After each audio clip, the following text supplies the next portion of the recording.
उम्मीद आवाम को जो आप लोगों ने दिलाई है वही उम्मीद हम भी रखते हैं।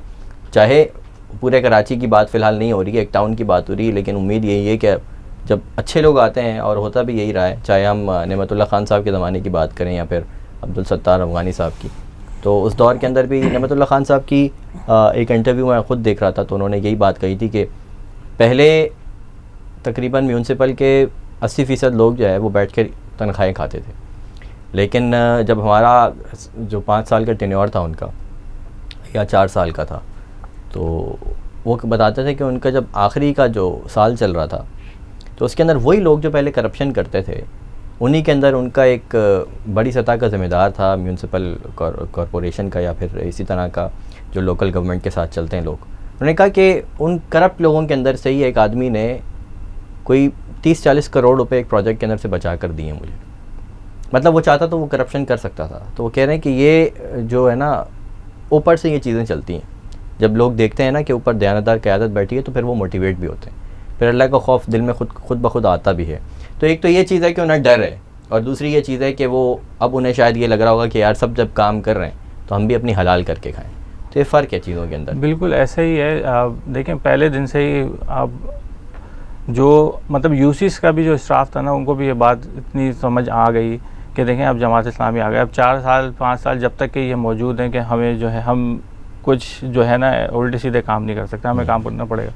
हमारे यहाँ कुछ लाइट्स वगैरह के लिए और दीगर चीज़ों के लिए जब फ़ाइल होती हैं तो उसमें जो है पहले ये होता था कि 40% जो है वो खाली पैसे लगते थे किसी भी फ़ाइल के ऊपर, और 60% जो है ना वो इधर उधर सब चले जाते थे, सबके जो है वो बने हुए थे। लेकिन अल्हम्दुलिल्लाह जब से हम आए तो खाली टैक्स के जो है वो पैसे कटते हैं, उसके अलावा पूरे के पूरे पैसे जो है वो हमारी जो सिस्टम है उसमें लग जाता है। राइट। तो उसके अलावा भी कोई जो ज़ाहिर फ़ंड तो अभी जारी होना शुरू है ना, आप लोग काम तो पहले से कर रहे हैं, वो पहले जो काम कर रहे थे वो किस तरह किया था?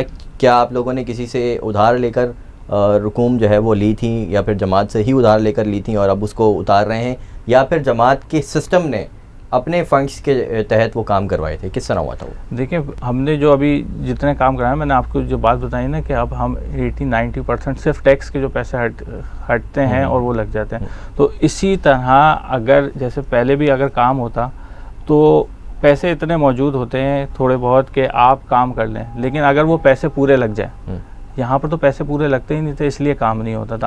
अब थोड़े पैसों में भी पूरे पैसे लग जाते हैं। वो तो मैं बिल्कुल क्लियर भी हो गया और मैं समझ गया। ये जो अकाउंट्स क्योंकि ओपन अभी हुए हैं ना, 3 महीने तकरीबन हुए हैं इनको ओपन हुए, तो उससे पहले भी तो आप लोग काम कर रहे थे, क्योंकि हम जब सर्वेस करने निकल रहे थे तो हमें ये पता चल रहा था कि जमात के जो टाउन्स हैं, हाफिज़ साहब ने भी 2-3 बार प्रेस कॉन्फ्रेंसेस के अंदर ये बात की है कि अभी अकाउंट्स ओपन नहीं हुए हमारे, लेकिन जो टाउन 9 टाउन है जमात के पास मेरे ख्याल से, बिल्कुल, तो उन सब के अंदर वो कह रहे थे कि हम काम कर रहे हैं, अभी से ही हमने काम स्टार्ट कर दिया। वो काम कैसे हो रहा था? देखें वो डिपार्टमेंट्स की कोऑर्डिनेशन है। देखें एक तो काम करता है टाउन, फिर उसके अलावा एक KDA काम करता है, KDA के अलावा एक जो है वर्ल्ड बैंक का एक इदारा है क्लिक, वो काम करता है। हमने उनसे कोऑर्डिनेशन की, उनके साथ राब्ते में रहे, और जो काम उनको करने थे, जो स्कीम पास हो चुकी थी, बहुत सारी स्कीमें ऐसे होती थी जो स्कीम पास हो गई लेकिन लगती नहीं थी, फाइल्स में कंप्लीट हो जाती थी, लेकिन हमने उन जो स्कीम पास थी उसको हमने जो है लेके आए कि भाई ये आपने काम कंप्लीट करना है,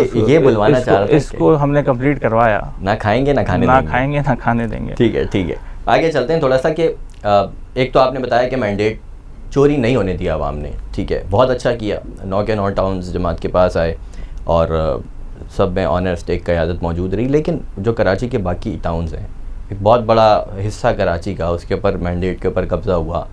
फिर हमने मेयरल इलेक्शन का जो डे था उसके ऊपर भी हमने देखा क्या तमाशा हुआ। 30 लोग PTI के गायब हो गए, उसके बावजूद इलेक्शन हो रहा है, और वो किस तरह सारी दुनिया के अंदर वो तमाशा बना। और आज तक जो है वो यूनिवर्सिटीज़ के स्टूडेंट्स तक, जब निगरान वज़ीर आज़म साहब जब यूनिवर्सिटीज़ के अंदर जा रहे हैं तो वो उनसे सवालात हो रहे हैं कि या ये इलेक्शन भी वैसे ही होने वाला है। तो खैर लोगों के अंदर कुछ भी हुआ, लेकिन लोगों के अंदर शऊर उजागर हुआ। ये एक पूरा क्रेडिट जो है वो जमात इस्लामी को और हाफिज़ नईम रहमान उनकी टीम को जाता है।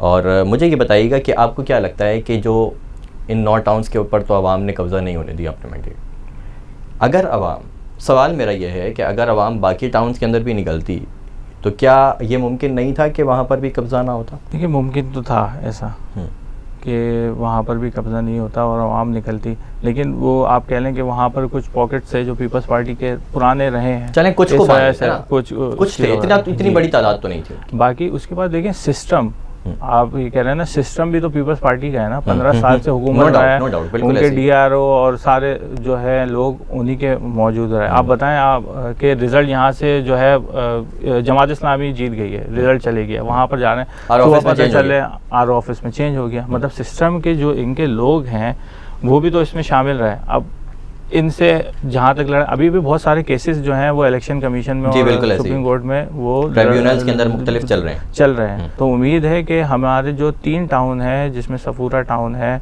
अपना औरंगी टाउन है और जो है बल्दिया टाउन है, तो ये 3 टाउन हमें इंशाल्लाह मिलेंगे। उसके अंदर बिल्कुल जो हमारे चेयरमैन हैं और हाफिज साहब खुद जो है वो केस लड़ रहे हैं। यानी कि आप ये कह रहे हैं कि आवाम ने अपना रोल पूरा अदा किया है, जहाँ जहाँ पे कोशिश करनी थी वहाँ पे की है, लेकिन चूंकि सिस्टम पूरा उनके कंट्रोल में था तो इसलिए वो खेल गए। बिल्कुल, इसको खेल गए कहेंगे ना। तो थोड़ा सा मुझे ये समझने के लिए बताइएगा कि अब मतलब आगे का जो टाइम आ रहा है, फिर हम उसके बारे में बात करेंगे कि आपके जो टाउन के मसाइल हैं वो दरअसल हैं क्या, और आप लोगों ने किस तरह उसको कोप करने के लिए टीम्स बनाई हैं, किस तरह काम हो रहा है, ताकि लोग अंडरस्टैंड कर सकें ना कि जहाँ पर एक दयानतदार क़यादत होती है तो वहाँ पर काम किस किस तरह से हो रहा है। और फिर वो ज़ाहिर मवाजना करेंगे कि हमारे टाउन में क्यों नहीं हो रहा, फिर लोग सवाल करेंगे। बेसिकली हम जो ये सारी गुफ्तगू कर रहे हैं, हमारा आपको बुलाने का मकसद और